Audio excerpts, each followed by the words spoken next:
좋으신 하나님 감사합니다. 오늘 이렇게 사도행전 신앙 복음의 증거 시간에 주님께서 아버지 하나님 사도행전에 관한 깊은 신학적 지식과 지혜를 우리가 터득할 수 있는 배움을 통해서 터득할 수 있도록 인도하여 주시옵소서. 예수 그리스도의 이름으로 기도합니다. 아멘. 아멘.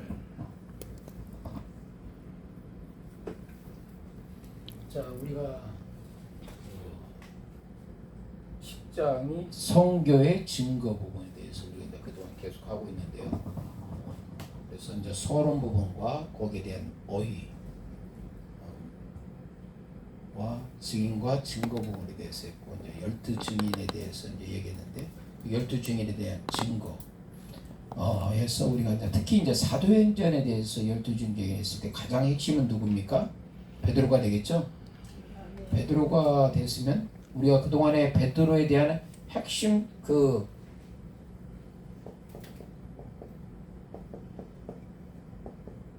증거의 메시지를 우리가 세 가지로 나눈다는 뭐뭐가 있겠죠? 그들의 증거에 대한 핵심 부분은 그리스도의 죽음이 있겠죠.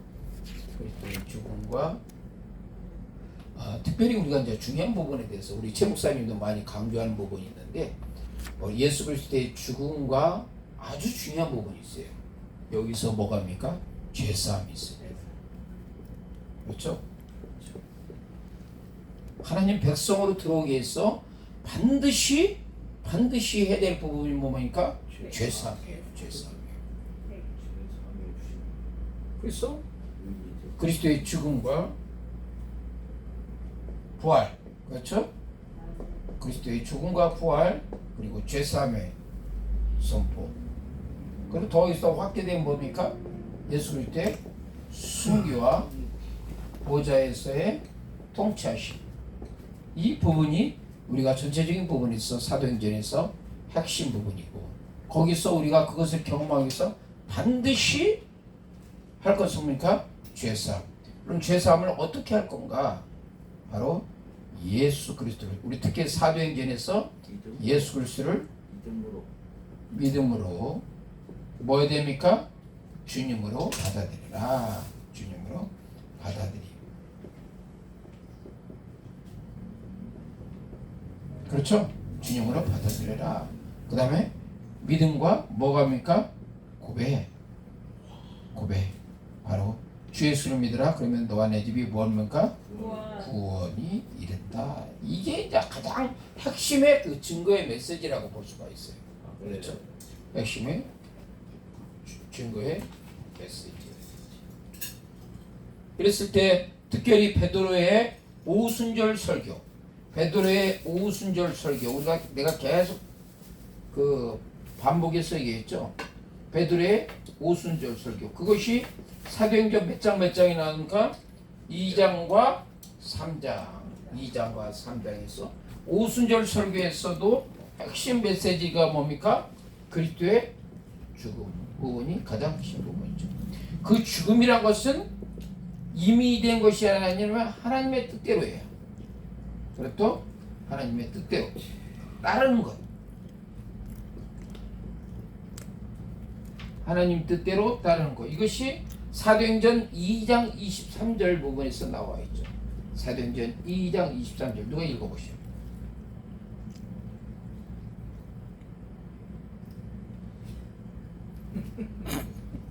사도행전 2장 23절 그 누가 없으면 내가 하나님의 정하신 뜻과 미리 하신 대로 내어준 바 되었거늘 너희가 법 없는 자들로 서론을 빌어 못 박아 죽였으니 자, 죽으심. 그 다음에 동시에 베드로의 오순절 설교가 뭡니까? 바로 다시 살리심이죠. 그리스도의 부활하심. 이것이 바로 사도행전 바로 그 옆에 있는 2장 24절에 나와 있죠. 이것이 하나님께서 사망의 고통을 풀어 살리셨으니 이는 그 사망에게 매여 있을 수 없었습니다. 아멘. 그리고 이 부분을 갖다 그리스도의 부활하신 부분에 대해서 구약 성경을 인용합니다. 구약을 인용하는 부분들이 바로 나옵니다. 그것이 뭡니까? 바로 시편 132편 11절.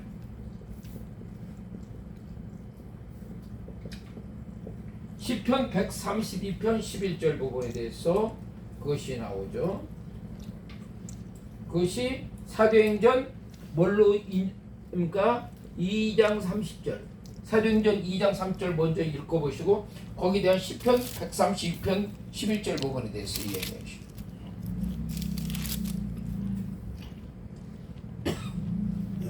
여인들아 하나님이 이미 맹세하사 그 자손 중에서 한 사람을 그 위에 앉게 하리라 하심을 알고.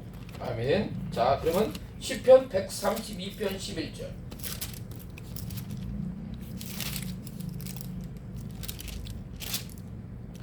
여호와께서 다윗에게 성실히 맹세하셨으니 변치 아니하실지라. 이르기를 내 몸에 소생을 내 위에 둘지라. 그의 소생을 둘지라. 그리고 시편 132편 그 이어서 계속 읽어보시요. 130 몇 장이요? 130 잠깐만요. 요게 시편 132편 11편. 그래서 썩음을 당치 않는 부분에 대해서 언급이 되고 있습니다. 썩음을 당치 않는 부분에 대해서.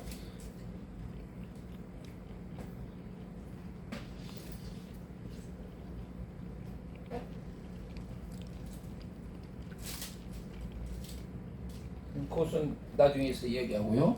일단은 여기서 그 핵심 부분에서 뭡니까? 베드로의 설계에서 그리스도의 죽음과 부활하심, 그리고 또 강조되는 것이 뭡니까?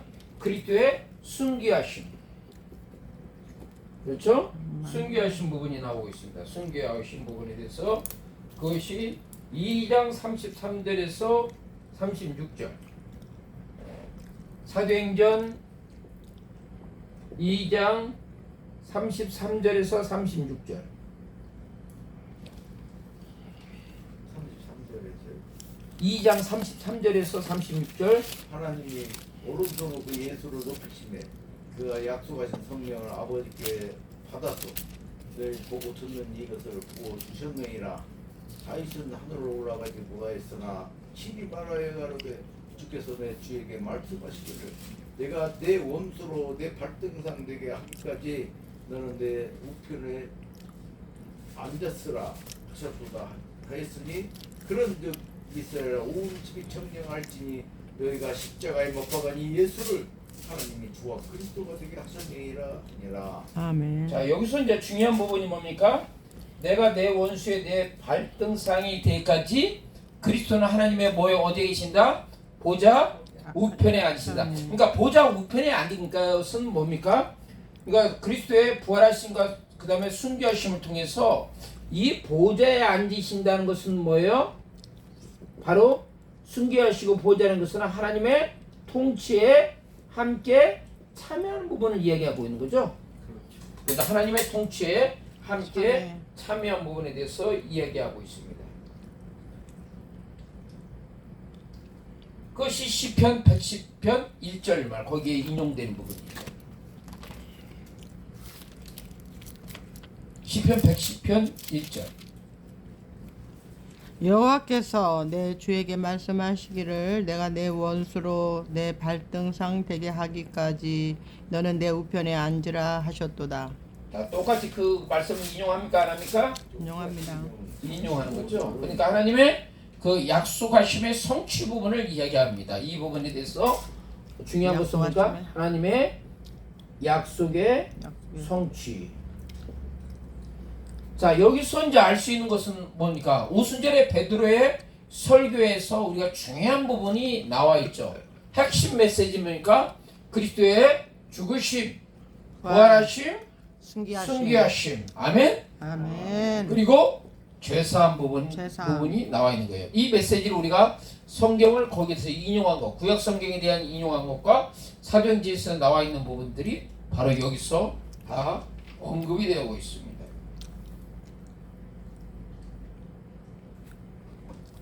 동시에 우리가 이 베드로의 그 증거에 있을 때 그리스도의 죽음과 부활하심과 승귀하심뿐 아니라 또 하나가 뭐가 있습니까? 성령에 대한 약속이죠. 그것이 뭐에서 나옵니까? 요엘서 몇 장? 2장 28절에서 30절까지 바로 그 부분에 대해서 언급이 되고 있습니다. 자, 누가 요엘서 2장 28절에서 32절까지 읽어보시죠. 32절요? 요엘서 2장 28절에서 32절. 그 후에 내가 대신을 만민에게 부어주리니 너희 자녀들이 장래를 말할 것이며 너희 늙은이는 꿈을 꾸며 너희 젊은이는 이상을 볼 것이며 그때 내가 또 내 신으로 남종과 여종에게 부어줄 것이며 내가 이적을 하늘과 땅에 베푸리니 곧 피와 불과 연기 기둥이라 여호와의 크고 두려운 날이 이르기 전에 해가 어두워지고 달이 핏빛같이 변하려니와 누구든지 여호와의 이름을 부르는 자는 구원을 얻으리니 이는 나 여호와의 말대로 시온 산과 예루살렘에서 피할 때가 있을 것이며 남은 자 중에 나 여호와의 부름을 받을 때가 있을 것이미로다. 아멘. 아멘. 아멘. 저 여기서 이제 중요한 부분이 있죠. 이 요엘서 2장 28절에서 38절의 핵심 부분은 뭡니까? 첫 번째는 여기서 중요한 메시지, 성령이 만민에게 부어준다. 그렇죠? 아멘. 이게 아주 중요한 부분입니다. 성령이 만민에게 부어준다라는 부분이고, 그 다음에 여기서 중요한 부분은 메시지, 핵심의 메시지는 뭡니까? 말세가 이르렀다. 말세가 이르렀다는 부분에서 중요한 부분이죠. 그리고 여기서 또 하나 중요한 메시지가 입니다. 주의 이름을 부르는 자 어떻게 되겠다는 얘기예요? 구원을 얻는다 이죠. 그래서 여러분들이 그 오순절날 2장 3절의 베드로의 설교에서는 그렇다고 하잖아요. 아주 중요한 메시지와 의미를 갖고 있습니다. 그것은 아까 중요했을 때 그리스도의 죽음과 부활과 순교하심과 제사함과 요엘서 2장 28절에서 30절 말씀에서 성령이 만민에게 부어준 것과 그것을 통해서 말세가 이르렀다. 그러니까 오늘날 시대는 뭐야? 말세다. 말세.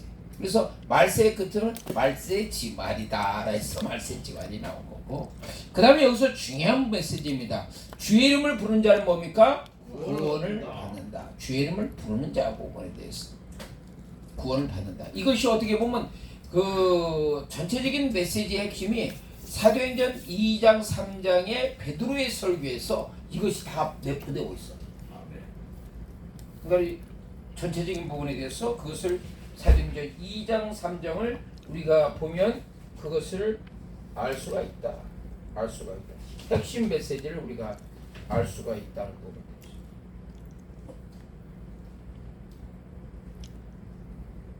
그래서 죄를 부르는 자는 바로 성령과 제사함을 경험한다. 성령과 제사함을 경험한다. 여기에 관련된 성경 구절이 바로 사도행전 2장 33절과 38절입니다. 사도행전 2장 32절과 38절.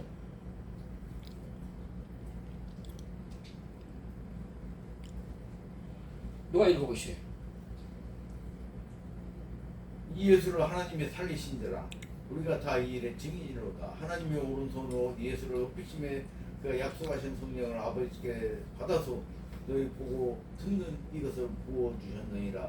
다윗은 하늘에 올라가지 못하였으나 친히 말하여 가로되 주께서 내 주에게 말씀하시기를 내가 내 원수로 내 발등상 되게 하기까지 너는 내 우편에 앉았으라 하셨도다 하였으니 그런즉 이스라엘 온 집이 정령 알지니 너희가 십자가에 못 박은 이 예수를 하나님이 주와 그리스도가 되게 하셨느니라 하니라. 아멘. 자, 이제 여기서 추가로 또 하나가 또 나옵니다. 그리스도의 죽음과 부활과 순교하심, 제사함과 이 성령에 대해서 언급을 했고, 성령은 만민에게 부어주시고 말세에 이르고 주의를 부른 자는 구원을 받는다고 했을 때, 여기서 또 하나 이 베드로 설교에서 나오는 것이 있습니다. 그것이 뭐냐면 다윗의 기독론이에요. 그러니까 여기서 사도행전 2장 3장에서 세 가지입니다. 예수 그리스도의 죽음과 부활하심과 순교하심, 제사함이라는 큰 범주가 하나 나오고, 또 하나는 뭡니까? 성령의 부으심이죠. 그것이 대상은 뭡니까? 만민에게. 그리고 주인을 부른 자는 뭐예요? 구원을 받는다. 이것과 또 여기서 중요한 것은 하나가 또 그것이 뭡니까? 바로 다윗의 기독론입니다. 그것은 뭡니까? 바로 다윗을 만민의 증거로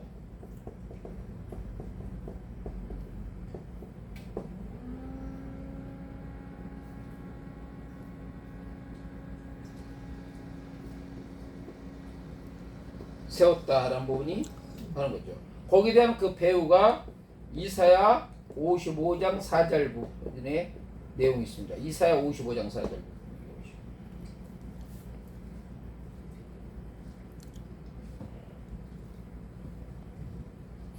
이사야 55장 4절.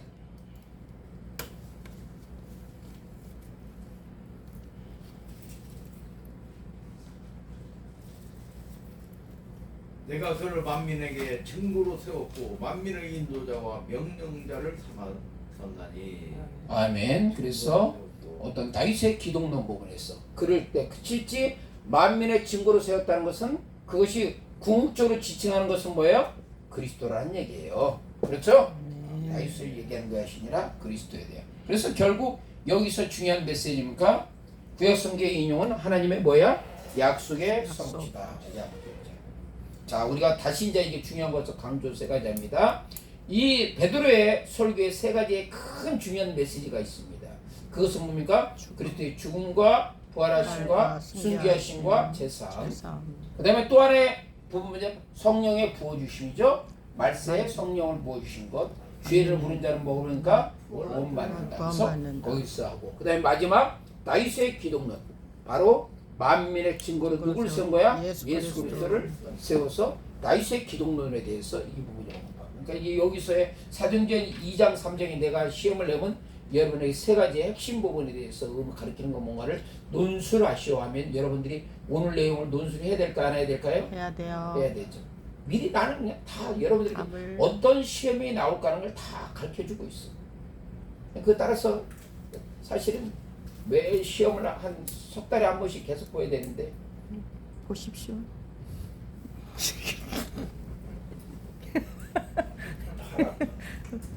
보시라고 그래. 근데 이렇게 테스트를 받아야 여러분들이 공부를 하고 그 공부한 것을 여러분들이 논술을 해야 여러분이 여러분 것으로 되는 거야. 아멘. 근데 그런 걸 안 하고 그냥 적기만 하면 이제 시간 지나면 뭐야? 잃어버린다. 그래도 이 하나님의 컴퓨터는 기록해요. 아 예. 아 좋습니다. 그래가지고 성령이 충만해지잖아. 아멘. 자수를 나와. 아멘. 그렇게 되게 해주세요. 근데 이게 중요한 부분이에요. 여러분, 이게 단순히 여러분들이 그냥 이것이 그냥 신학적인 지식으로만 받아들였다고 생각하지 마세요. 이것들이 여러분들이 설교할 때 설교 자료예요. 그렇죠. 어? 기독론적인 설교 자료가 될 수가 있는 것들이에요. 이게. 그러니까 이 기분 이것이 토대가 돼서 설교 메시지가 나가는 것이지 이게 베이스가 되지 않으면 안 된다는 얘기죠. 아멘. 그래서 참 중요한 부분이에요. 아멘. 그러니까 여러분들이 단순히 여기서는 신학적 지식뿐 아니라 이런 걸 토대로 여러분들이 이것이 여러분 속에 머릿속에 딱 들게 되면 여러분이 설교로서 아주 강력하게 얘기할 수가 있는 거죠. 아멘. 이제 두 번째 부분에 대해서는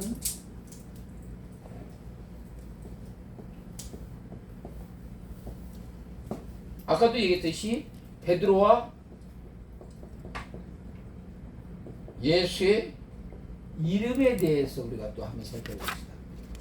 지금 첫 번째는 우리가 2장 3장에서 세 가지 중요한 핵심 부분을 우리가 했죠. 그다음에 이제 예수님의 이름에 대해서 우리가 한번 이렇게 다시 한번 강조해서 우리가 살펴봅시다. 예수의 이름에 대해서, 특별히 이제 예수님의 이름에 대해서 우리가 보시죠. 이 부분에 대해서 우리가 첫 번째 한 것은 성전에서 성전 어디에 있습니까? 민문 앞에 미문에서 있는 성전은 민문 앞에 있는 안진뱅입니다. 안진뱅이가 그런 부분이 됐을 때 여기서 중요한 부분이 나옵니다.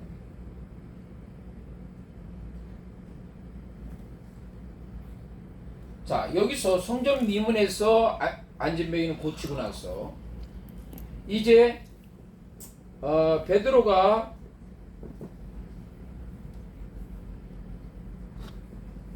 유대인의 무리에 대해서 이야기합니다. 이거 무리를 대상으로 이야기하는 겁니다. 자, 성전 민문에서 누굴 고쳤습니까? 안진뱅이를 고쳤습니다. 그래서 여기서도 뭡니까? 은과 금은 네개의 권이나 네개 있는 건 네개인 준원이 누구의 이름으로? 나사렛 예수의 이름으로 고쳤습니다. 여기서 중요한 부분에서 예수의 이름으로 고쳤다는 얘기죠.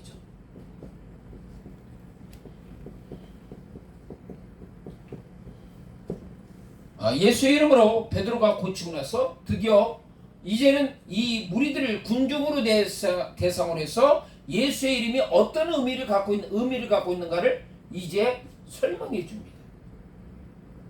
그러니까 우리가 사도행전 성경을 읽으면 아무 생각 없이 읽으면 아무 생각 없이 그냥 지나가는데 이런 신학적인 부분을 우리가 먼저 염두에 두고 읽어가면 거기에 새로운 의미가 나타나는 거예요. 우리가 사도행전을 읽을 때 바로 그런 관점을 읽자는 얘기죠.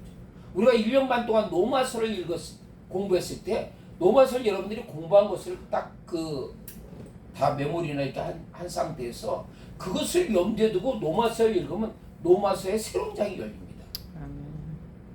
아주 깊이 있게 로마서를 우리가 여러분들이 할 줄 알았어요. 마찬가지로 사도행전도 마찬가지예요. 이런 관점에서 우리가 살펴보면 첫 번째 2장 3장에서 예수 그리스도의 죽으심과 부활과 바로 순교하심과 죄사함 사건, 그 다음에 말세의 성령의 부어주심과 예수의 이름으로 뭔가 구원받는 것, 그 다음에 이 다윗의 기독론.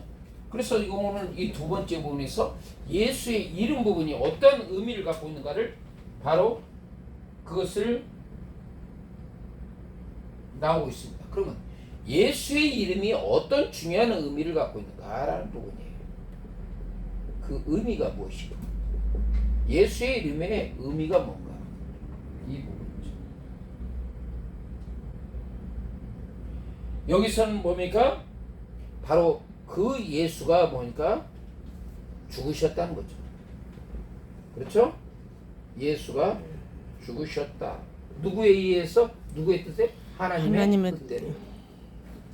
하나님의 뜻대로 예수님이 죽으셨다는 거죠.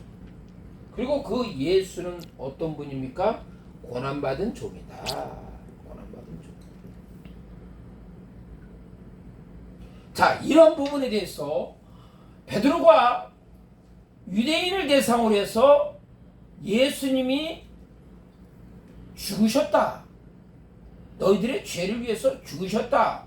예수님은 고난받는 종이다. 라는 부분을 언급하고 있어요. 자, 이사야서 53장에 그가 찔림 우리의 허물 인하며 그가 상함 우리의 재앙이라. 그가 징계를 받음으로 평안을 누리고 그가 채찍에 맞음으로 우리가 나음을 얻었다. 그 적어도 이스라엘 백성들은 율법을 공부하면서 나면서부터 이 예수에 대해서 알았지만은 그 예수가 이 예수인지 몰랐어. 지금도 몰라.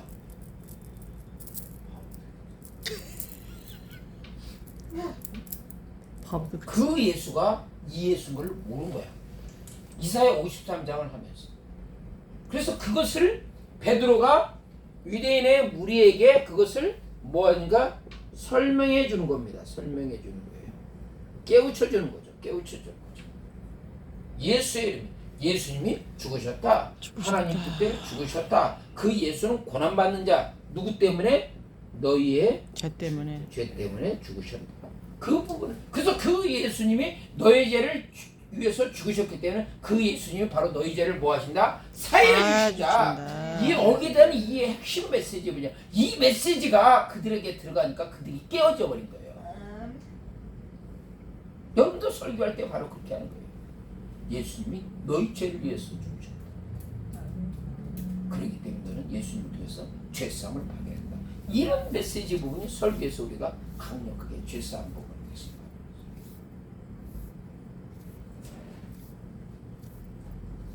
그러면서 또 반복된 거죠. 바로 이스라엘 무리했을 때도, 그러니까 베드로의 설교가 이 패턴으로 계속 반복되는 부분이에요. 어떤 패턴이니까?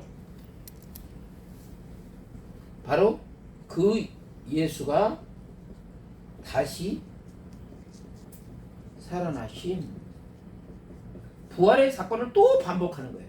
그러니까 여러분들이 이 사도행전의 이 메시지는 항상 이 메시지, 이 세 가지의 핵심 메시지가 계속 반복된다고 보시면 돼요.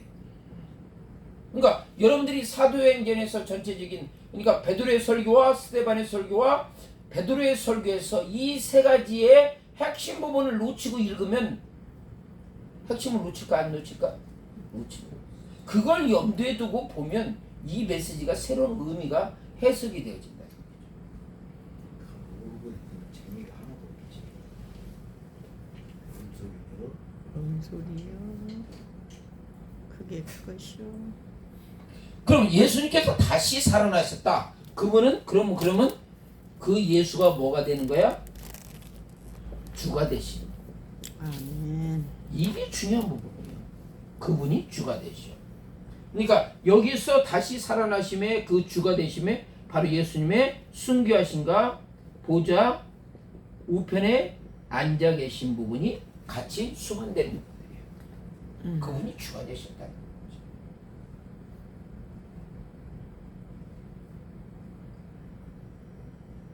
그리고 그 주가 되신 내용으로서 언제까지 만유? 아니야. 예수님께서 그 하나님 보좌 우편에 것은 내가 내 원수가 망할 때까지 내 발등상에 저기 내 우편에 앉아 있으라고 했어. 그 시점이 있을까 없을까? 있어. 이거 상당히 중요한 부분이에요.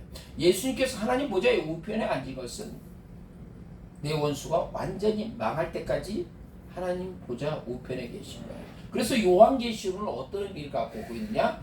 모든 원수가 다 망하고 나서 바로 우리가 요한계시록 19장 이것을 해석해야 돼. 19장에서의 예수님에게 하나님께서 예수님에게 새 이름을 주셨어.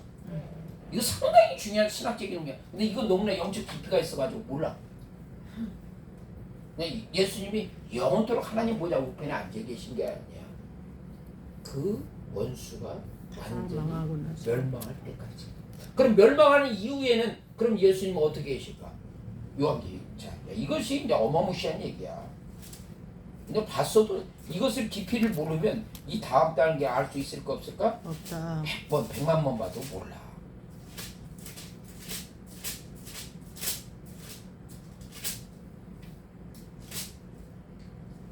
자, 여기서 보시면 뭡니까?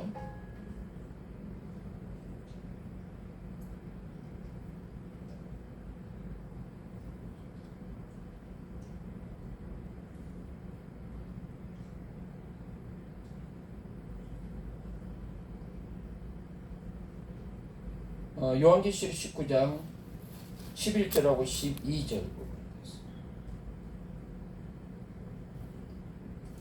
또 내가 하늘이 열린 것을 보니 보라 백마와 산자가 있으니 그 이름은 충실과 진실이라. 그가 공의로 심판하며 싸우더라. 그 눈이 불꽃 같고 그 머리에 많은 면류관이 있고 또 이름이 쓴 것이 하나가 있으니 자기밖에는 아는 데가 없고 또 이름이 쓴 것이 있으니 누구밖에 하나 없어? 자기밖에 아는 자가 없다는 얘기죠. 그것이 바로 새로운 부분이에요. 만국을 적들을 완전히 괴멸시키고 나서 바로 새 이름. 그 새 이름 뭐야? 받는 자밖에 알 수 있다 없다? 없다는 것이죠. 이것이 요한계시록 2장 17절에 나와 있죠.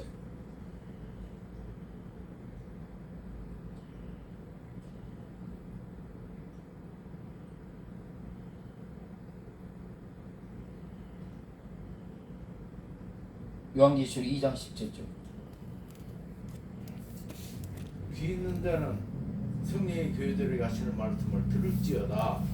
이기는 그에게는 내가 감추었던 만나를 주고 또 힘도를 줄 터인데 그 도구에 새 이름을 기록한 것이 있나니 받는 자밖에는 그 이름을 알 사람이 없느니라. 아멘. 아멘. 자, 예수님께서 승계하시고 보좌에 우편하가 앉아 계시고 원수가 완전히 멸망할 때까지 하나님 보좌에 우편에 앉아 있으라고 그랬어. 그럼 원수가 다 멸망하고 나서의 예수님, 그것은 뭐야? 예수님의 뭐야? 새 이름이야. 새 이름. 아멘. 그것은 받는 자밖에 알 수 있을까 없을까? 그러니까 우리가 지상에서 그 새 이름을 알라고 하면 2단 3단이 될까 안 될까? 2단 3단이 돼야 안 돼? 돼요. 되지. 그 되지. 이것은 이제 천국에서 받은 사람만 아는 거예요. 천국. 어떤 이상한 사람이 이제 이 신비한 또 영적 비밀을 또 알아가지고 이제는 내가 예수님의 새 이름을 안다고 혼자 이단 사람이 나타나. 나오는 거예요. 근데 요것은 이제 깊이 이제 계시록을 깼다는 사람이 이제 그 나오고 어설페 안 어설피 가지고 알만. 못하지. 새 이름 부분이 있어. 자, 중요한 것은 베드로가 이 하는 메시지 부분에 대해서 다시 이스라엘 백성들 유대인을 대상으로서 예수님의 이름이 의미를 가진 거야. 그분은 뭐야? 죽으셨다. 하나님 죄로 죽으셨다. 고난받는 종이다. 예수님은 다시 살아나시고 부활하시고 바로 그분이 주가 되셨다. 주가 되셨다. 예수가 주가 되셨다. 하나님의 뜻대로 죽으셨다. 그러자 이러한 설명이 있자. 자, 예수님의 이름을 통해서 그분이 죽으셨다. 고난받는 종이다. 그러니까 이사야 53장을 그렇게 수백 번 수천 번 하면서 그 예수가 그 사람이 바로 고난받는 종 예수인 걸 몰랐어. 누가? 이스라엘 이스라엘 백성. 백성. 그걸 깨우친 거예요.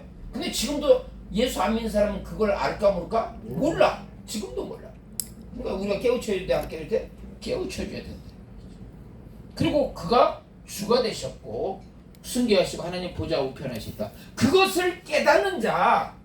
그러니까 사도행전에서 보는 그것을 깨닫는 자는 어떻게 되는가, 어떻게 반응하는가를 이야기하고 있어요. 그것을 깨닫는 자는 반응을 듣고 보니까 바로 회개한다. 아멘. 그리고 뭐니까 죄사함을 경험한다. 이게 바로 중요한 사도행전의 핵심 메시지인 거예요. 이거 그냥 계속 들은 부분 있잖아요. 이 베드로의 설교에서 베드로의 이 세 가지 중요한 큰 틀과 거기에 대한 예수의 이름이 갖는 의미가 무엇인가를 모르니까 지금까지 문제가 된 거예요.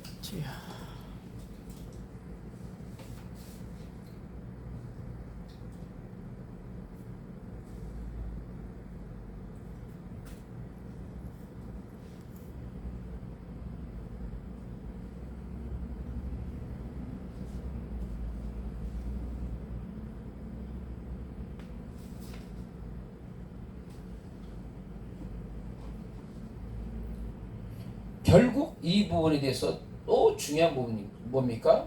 예수의 이름과 바로 부활의 도를 정하는 거예요.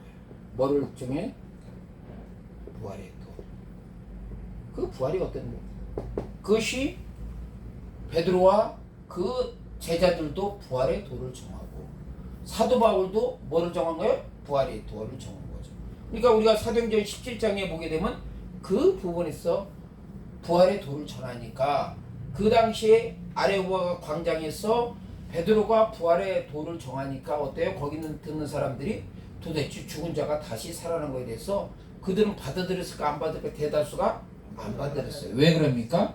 분명히 베드로 사도 바울은 바로 예수님이 신이다, 하나님의 아들이라고 하면서 그분이 죽었다고 다시 살아난 거에 대해서 전하니까 그들은 안 믿었어요. 왜? 그 당시에 헬라 시대에 그들은 뭐야? 신이. 그들이 믿는 신은 절대로 죽으면 돼? 안 돼? 안 돼. 안 되는 거야.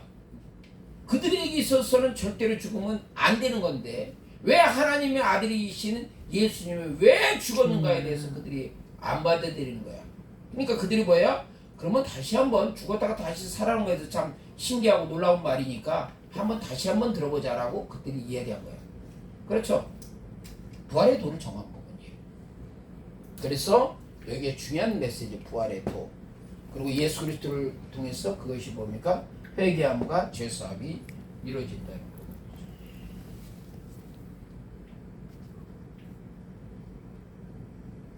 그런데 여기서의 예수님의 이름과 부활의 도, 예수님의 그리스도의 죽으심, 부활, 승기, 제사함 세상. 이런 모든 것들은 그럼 뭐냐? 예수님의 이름과 부활, 부활에도 죽으심, 부활, 승기, 제사함 이것을 통괄하는 핵심 메시지는 뭡니까? 바로 사도행전 2장 3장에서 그 이후의 부분에 대해서 베드로가 강조하는 것, 스데반이 강조하는 것, 사도 바울이 강조하는 것은 이것은 뭐야? 바로 생명의 말씀이다라는 부분이에요. 생명의 말씀. 그러니까 생명의 말씀이면 예수님은 생명이 뭐야? 창시자다. 예수님은 생명의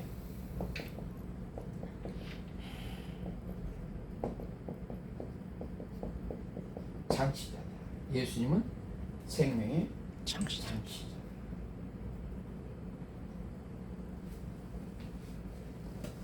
이 부분의 가장 중요한 메시지입니다.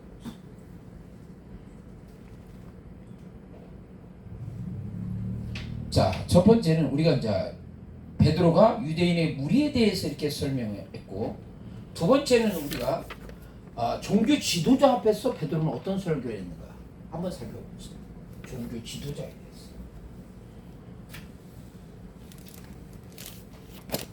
자, 유대인의 무리한테 복음을 전했더니 상당수가 뭐 했다? 회개했다고 했죠? 회개했다. 제사함을 경험하고 회개를 했습니다.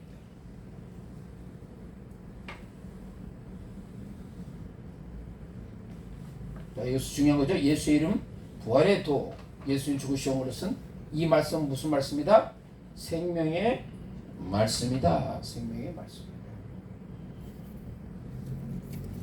두 번째, 베드로가 누구한테 했습니까? 종교 지도자에게. 자, 우리가 3장에 보면 뭡니까? 성전 미문화 옆에 있는 그걸 통해서 수많은 유대인 무리 앞에서 복음을 전하니까 그들이 어때요? 회개하고 죄사함을 받은 거죠. 자, 이번에는 베드로가 종교 지도자 앞에서 지냈을 때 이제는 유대인의 무리가 아닌 종교자 지도자들이 어떻게 반응했는가라는 부분을 우리가 살펴보게 돼요. 그것은 몇 장이 나옵니까? 4장이 나옵니다. 그러니까 3장에서는 바로 나면서부터 성전에 있던 미문 앞에 있는 안지병이 고치고 나서 이스라엘 백성들한테 전했던 유대인의 무리에게 전했던 부분에 대해서 4장이 나오고 5장은 뭐야? 종교 지도자한테 복음을 전했을 때 그들의 반응을 우리가 하는 거예요. 이해가 되시죠? 하나하나 끊으면서 이제 세부적으로 나오는 부분.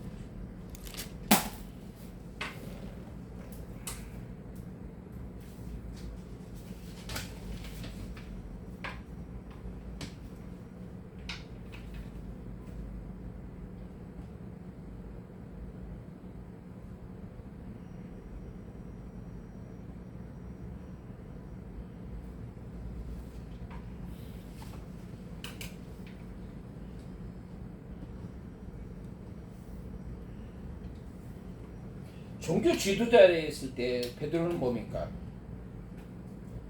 중요한 메시지를 합니다. 자, 나면서부터 했을 때 베드로의 뭡니까? 치유사역을 이야기하는 거죠. 치유사역. 그것이 사도행전 4장 10절 말씀을 읽어보시오. 베드로의 치유사역. 너희와 모든 이스라엘 백성들은 알라. 너희가 십자가에 못 박고 하나님의 죽은 자 사도행전 4장 10절. 하나님이 죽은 자 가운데서 살리신 나사렛 예수 그리스도의 이름으로 이 사람이 건강하게 되어 너희 앞에 섰느니라. 아멘. 아멘. 자, 여기서 베드로의 치유 사역에 대해서 강조하는 것은 무엇입니까? 예수님이 부활하시고 순교하심을 통해서 모든 것이 끝난 것이 아니라 여전히, 그러니까 예수의 이름 부분은 우리가 중요한 메시지를 갖고 있어요. 아까 죽었다 다시 살리고 제사한 그런 의미도 가지면서, 또 하나 사도행전 4장에서 예수님의 이름이 갖고 있는 중요한 메시지는 뭡니까? 여전히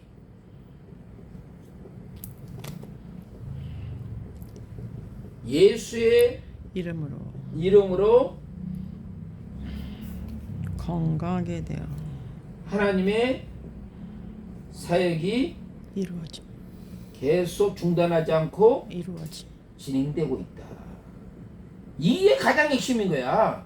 그러니까 여러분들 그냥 예수의 이름으로 이 나면서부터 이 안진뱅이가 단순히 일어났다. 그분이, 그 예수는 바로 죽었다가 부활하시고 순교하신 분이고 제사함을 베푸시는 그걸로만 끝나는 것이 아니라, 그것만 알면 몇 프로?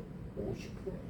치유사역. 나머지 50%는 뭐예요? 그 예수의 이름으로 여전히 하나님의 치유 사역이 이루어졌다. 무엇을 통해서 오순절 강림한 성령의 역사하시는 능력으로. 그러니까 여러분들이 사도행전에서 이해하는 그 중요한 지금 메시지를 지금 다 지금 내가 선포하고 있는 거예요.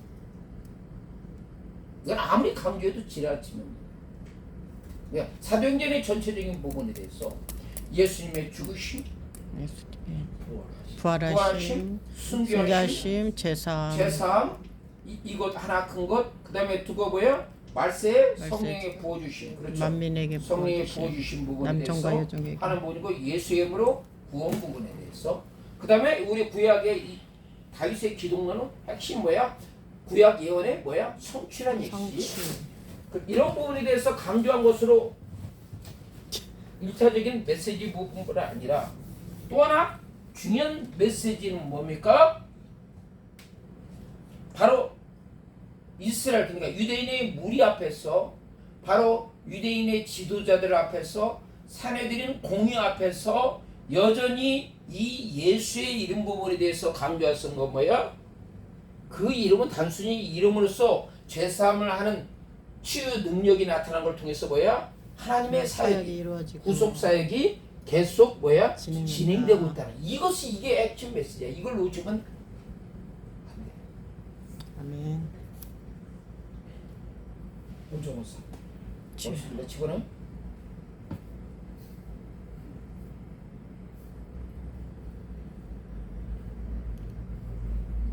그랬을 때 이제 거기에 대한 이제 인용한 것이 시편 118편 22절 읽어보시오. 그리고 사도행전 4장 11절. 예수는 너희 건축자들을 버린 돌로서 집 모퉁이의 머릿돌이 되셨느니라. 그렇죠? 그 예수는 뭐야? 머릿돌이 됐다라는 부분이죠. 그렇죠? 머릿돌이 자의 됐다. 이름으로 머릿돌이 그 다음에 됐다. 여기서 4장 12절에 중요한 또 메시지가 나옵니다. 사도행전 4장 12절. 다른 이로서는 구원을 얻을 수 없나니 천하 인간의 구원을 얻을 만한 다른 이름을 우리에게 주신 일이 없음이니라 했더라. 아멘. 여기서 중요한 이 4장, 천하 인간의 구원받을 만한 오직 유일한 이름이 뭐야? 예수 그리스도라는 얘기죠. 자, 그렇다면 이 대상이, 이 구원의 대상이 천하 인간이라고 그랬잖아요. 유대인이라고 했습니까? 이스라엘이라고 했으면, 아니면 천하 인간이라고 했어요? 천하 인간. 대상이 넓혀졌어, 안 넓혀졌어? 전 자, 그동안에 유대인들은 오직 이 구원 부분에 대해서, 구원 이것이 바로 이스라엘 백성만으로서 한정을 했어. 그러니까 고넬료에서 환상을 봤을 때도 베드로는 뭡니까? 이방인, 개 같은 이방인에게 구원이 임한다는 것은 상상을 했을까 못했을까? 못했어. 그런데 이 환상을 통해서 거기서 복음을 전하니까 뭐예요? 구원받아 성령이 임하고 구원을 받았잖아. 그러니까 이 지경이 그것은 이제 실제적인 사건이야. 그러니까 구원이 단순히 유대인에게만 머무는 것이 아니라 이방인에게 머무른다는 최초의 상징적인 사건이 바로 고넬료의 구원인 거고, 그것이 있기 전에 사도행전에서 이미 구약 성경의 예언에 대한 성취를 이야기한 거야.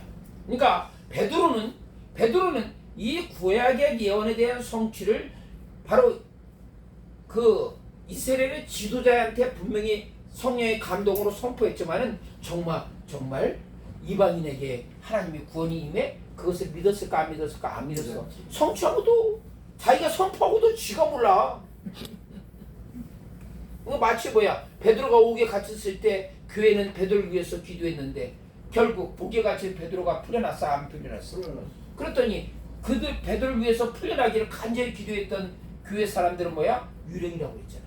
이 첫것들이 그러려면 기도를 왜 했어? 그러니까 베드로도 그 부분에 대해서 이것을 천하인간의 구원받을 만한 다른 이름을 주신 일이 없다고 해서 이 구원받는 대상이 단순히 이스라엘이 아니라 천하인간으로 확대해서 자기가 선포했으면서도 자기가 안 믿어.